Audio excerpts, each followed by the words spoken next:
Baik, selamat siang semua. Selamat siang Ibu. Baik, apa kabarnya hari ini? Baik, Ibu. Baik, terima kasih karena kalian sudah luangkan waktu untuk mengikuti layanan bimbingan kelompok pada hari ini. Sebelumnya, Ibu minta salah satu orang untuk memimpin kita di dalam doa. Baik, saya Ibu. Oke, baik, sebelum kita mulai bimbingan kelompok, mari kita berdoa. Tuhan, sekarang kami anak-anakmu akan mengikuti bimbingan kelompok. Kiranya Engkau berkenan memberkati biarlah bimbingan kelompok ini boleh berjalan langsung dan boleh terselesaikan dengan baik. Dalam nama Tuhan Yesus kami berdoa, haleluya, amin. Baik, jadi saya duduk saja ya. Iya Ibu. Baik, sebelumnya Ibu mau mengabsensi dulu ya hari ini. Jadi untuk memulai layanan kita, Ibu absen dulu. Yang pertama, Elin Sinati Sakit Ibu. Oh, sakit apa? Demam Ibu. Di rumah sakit atau di rumah? Di rumah Ibu. Oke, baik. Kresensi Riri. Saya Ibu. Baik, apa kabarnya Riri? Baik Ibu. Miren Hani. Hadir Ibu. Bagaimana? Sudah sehat? Sehat Ibu. Indi Bebo. Hadir Ibu. Bagaimana? Sudah sehat? Sudah Ibu. Ya, baik. Terima kasih. Jadi hari ini yang tidak hadir ada Elin Sinati. Tidak apa-apa ya.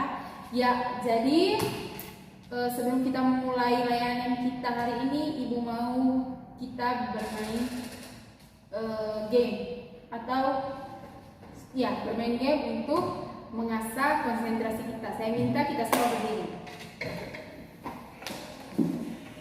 Ya, berdiri ya. Jadi kalau saya bilang selamat pagi, tepuk tangannya 3 kali. Coba, selamat pagi. Selamat siang 1 kali. Selamat siang. Selamat malam 2 kali. Sudah paham? Sudah, Ibu. Tadi apa? Selamat 3 kali, selamat siang 1 kali, selamat malam 2 kali. Oke, baik. Selamat siang. Ini kurang konsentrasi ya. Jadi bagaimana? Kita kasih hukuman yang salah atau bagaimana? Tidak usah Ibu. Tidak usah ya? Baik. Selamat malam. Masih ada yang bingung. Selamat siang. Selamat siang. Selamat malam. Selamat pagi. Kalau saya bilang selamat pagi, pagi semangat. Selamat pagi. Pagi semangat. Oke, baik, tepuk tangan. Baik, jadi sudah semangat ya? Semangat Ibu. Ya, saya harap kita semua semangat di sini. Jadi di sini itu kita berkumpul untuk menyelesaikan salah satu permasalahan di antara kalian di sini. Tapi di sini Ibu belum tahu masalah siapa yang akan kita ambil atau kita angkat. Jadi kita di sini untuk sama-sama mengetahui, menggali, terus membantu menyelesaikan masalah yang mungkin akan kita pilih. Jadi baik, di sini saya meminta adik-adik semua menceritakan satu persatu masalah yang mungkin kalian hadapi, agar mungkin kita nanti bisa memfokuskan satu masalah yang bisa kita pecahkan masalahnya. Jadi baik, saya minta dari Riri. Kalau saya Ibu, saya itu permasalahan Ibu tidak bisa public speaking Ibu. Jadi saya itu kalau misalnya sudah berdiri di depan orang banyak terus disuruh untuk berbicara, saya itu sulit sekali untuk merangkai kata yang baik Ibu untuk berbicara di depan orang banyak. Oke. Jadi yang kedua, jadi sebelumnya Riri mengalami masalah kurang menguasai public speaking ya. Jadi yang kedua, adik Miren bisa menjelaskan misalnya. Kalau saya juga sama persis Ibu, tidak beda jauh. Saya juga kurang percaya diri dalam berkomunikasi di depan orang banyak Ibu. Oke, baik. Jadi sama seperti teman Ririnya, kurang bisa berkomunikasi di depan orang banyak. Coba adik Indi. Kalau saya Ibu, permasalahannya saya itu ya seperti Mas belajar Ibu. Saya biasa Ibu biasa main TikTok, jadi malas untuk belajar.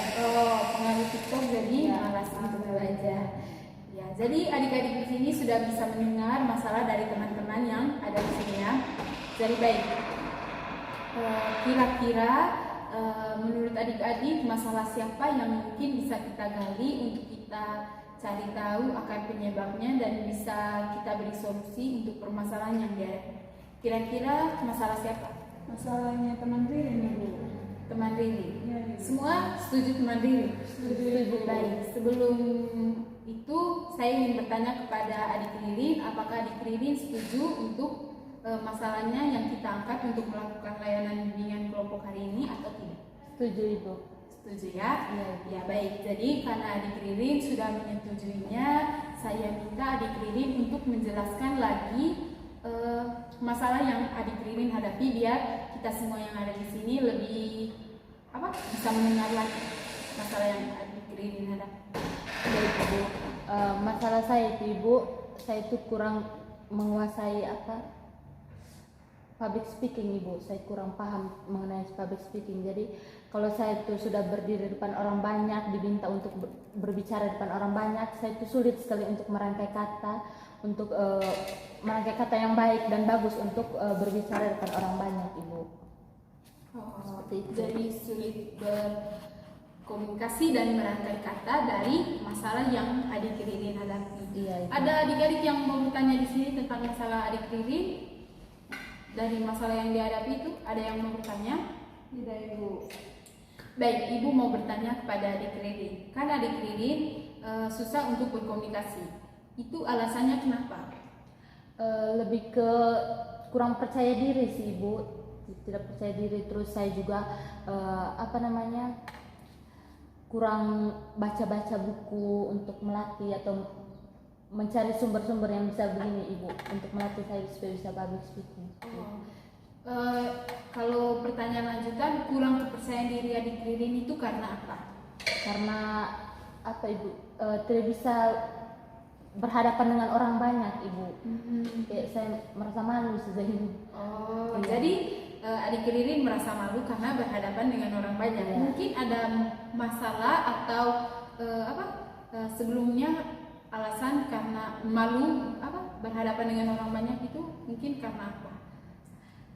Kurang tahu juga Ibu. Tapi saya kayak maksudnya kalau depan orang banyak itu hanya malu saja. Oh, kayaknya karena kebiasaan jarang tampil di Iya, depan iya, Ibu. umum ya. Sebelumnya adik Ririn memang jarang tampil di tempat umum. Iya Ibu, jarang sekali Ibu. Jadi kalau tampil di tempat umum macam takut Iya, atau takut gitu ya. Iya Ibu. Oke, baik. Jadi adik-adik ada yang mau bertanya untuk masalah yang kemarin hadapi? Mungkin nanti Ibu bisa jelaskan kami lebih dalam tentang komunikasi yang di depan yang baik dan untuk kita percaya diri di depan bagaimana. Iya, baik setuju dan teman-teman. Iya.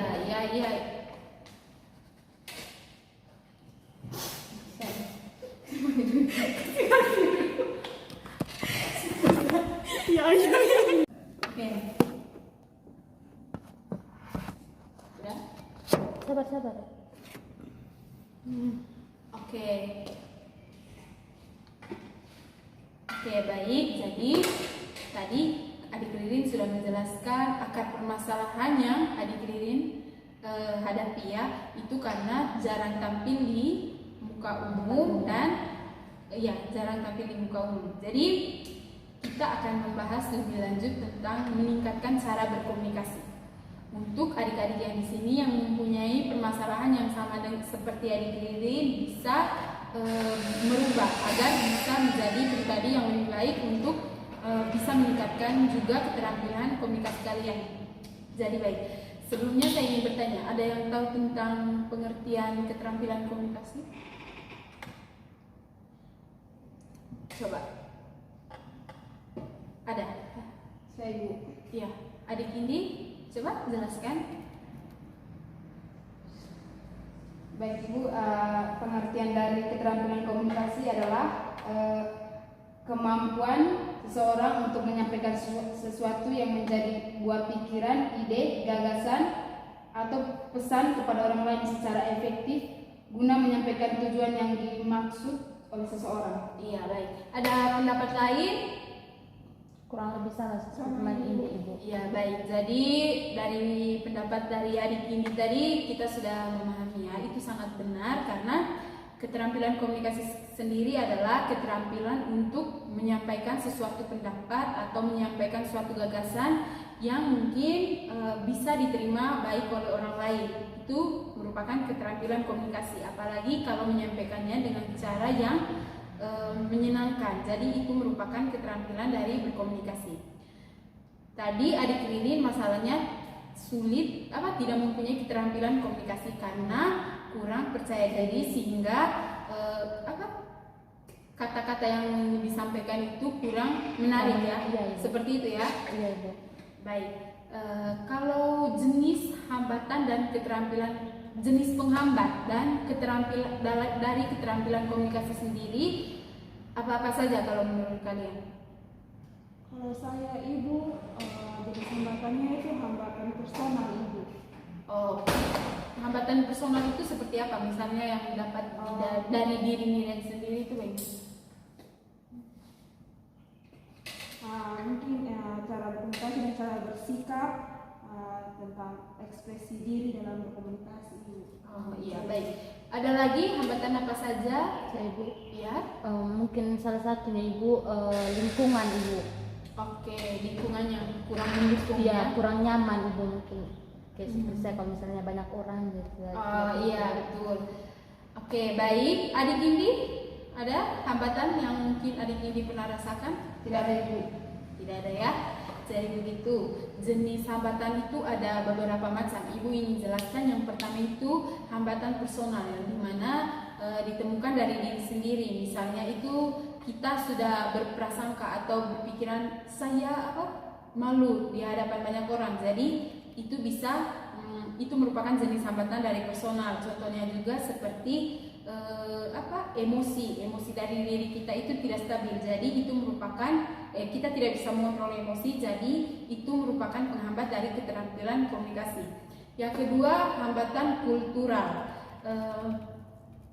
Ada kultural atau budaya yang memiliki bahasa yang tidak baik. Maksudnya sering berbahasa daerah misalnya. Jadi dari situ dia sulit untuk menyampaikan komunikasi yang baik. Jadi itu juga merupakan salah satu contoh hambatan kultural dari cara berkomunikasi. Yang ketiga juga hambatan fisik. Hambatan fisik juga ini bisa termasuk dari misalnya contohnya adik-adik ingin berkomunikasi tapi karena adik-adik kurang merasa percaya diri, itu juga misalnya kalau kalian gendut atau kurus itu kalian gendut atau kurus terus kalian ingin melakukan cara komunikasi melakukan komunikasi dengan orang lain tapi kalian karena melihat fisik kalian yang kurang sempurna kalian malu. Jadi itu merupakan contoh hambatan secara fisik. Yang keempat itu tadi hambatan lingkungan yang seperti contoh dari adik Ririn, karena tidak semua orang bisa beradaptasi dengan lingkungan yang ramai dan banyak orang. Jadi itu juga merupakan hambatan dari berkomunikasi. Dan untuk masalah adik Ririn tadi kayaknya itu merupakan hambatan dari personal karena adik Ririn sudah berpikiran yang tidak baik untuk menyampaikan pendapat di depan banyak orang. Jadi untuk adik Ririn coba untuk bisa lebih percaya diri atau lebih berprasangka baik agar bisa melakukan komunikasi yang baik kepada orang lain, ya? Iya ibu. Baik. Menurut adik-adik, untuk meningkatkan keterampilan komunikasi itu hal-hal apa saja yang perlu kita lakukan? Coba. Contoh dari yang sudah kalian lakukan selama ini, misalnya kalian mencoba untuk berkomunikasi dengan orang lain. Cara apa saja yang kalian lakukan selama ini untuk meningkatkan kemampuan tersebut? Adik Miren mungkin ada? Mungkin ibu? Kalau dari saya mungkin belajar untuk berbicara di depan orang banyak. Iya, betul. Siapa lagi? Apa Ibu? Coba jelasin lagi Ibu. Cara meningkatkan komunikasi seseorang. Nah, kalau saya mungkin bisa nonton di YouTube cara komunikasi, bisa mengikuti mereka cara bicara biar di depan juga bisa sama kayak mereka. Oke. Niru. Ya baik. Jadi adik ini Itu saja Ibu. itu saja ya. Adik ini macam kurang fokus. Baik, saya di sini ingin menjelaskan sedikit apa saja yang bisa kalian lakukan.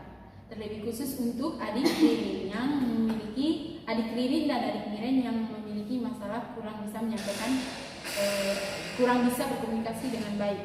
Ya, yang pertama itu kalian bisa mendengar dengan aktif. Misalnya kalian berbicara dengan seseorang, kalian bisa mendengar bagaimana kata-kata yang ia pilih atau bagaimana penyampaian yang baik dia yang telah ia lakukan. Kalian bisa tiru itu dari kalian mendengarkan. Ya, maksudnya itu ya, menambah kosakata di dalam pikiran kalian. Yang kedua itu bisa apa ya? Memperluas jaringan. Kalau kita memperluas jaringan atau sosial, maka kepercayaan diri kita juga meningkat.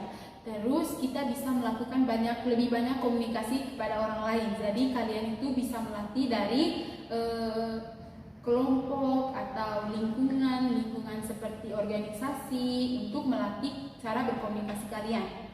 Setelah itu ada juga berbicara dengan kecepatan yang tepat. Maksudnya di sini itu kalau kalian masih kadang salah-salah dalam berkomunikasi, jadi kalian bisa pelan-pelan saja sesuai dengan pelan-pelan saja agar apa yang kalian sampaikan itu bisa tepat, jelas dan bisa diterima baik oleh orang lain. Yang berikut juga ada belajar berbicara depan umum seperti yang adik Ririn sampaikan tadi ya, itu sangat-sangat penting karena di situ kita bisa melatih kepercayaan diri kita, terus melatih ketenangan dari diri kita, terus melatih kosakata apa yang kita akan sampaikan kepada orang lain tanpa melihat teks gitu ya. Terus kita juga bisa mempelajari dasar-dasar komunikasi nonverbal juga seperti tatap muka, atau kan komunikasi itu kan bukan hanya secara lisan tapi non lisan juga, bisa tatap muka, cara berpakaian, gerak tubuh yang baik kepada orang lain. Nah, terus kalian juga bisa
jenis penghambat. Kita sudah tahu tadi jenis penghambat dari ADN itu karena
Ibu.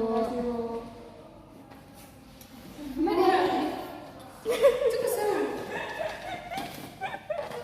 Aduh.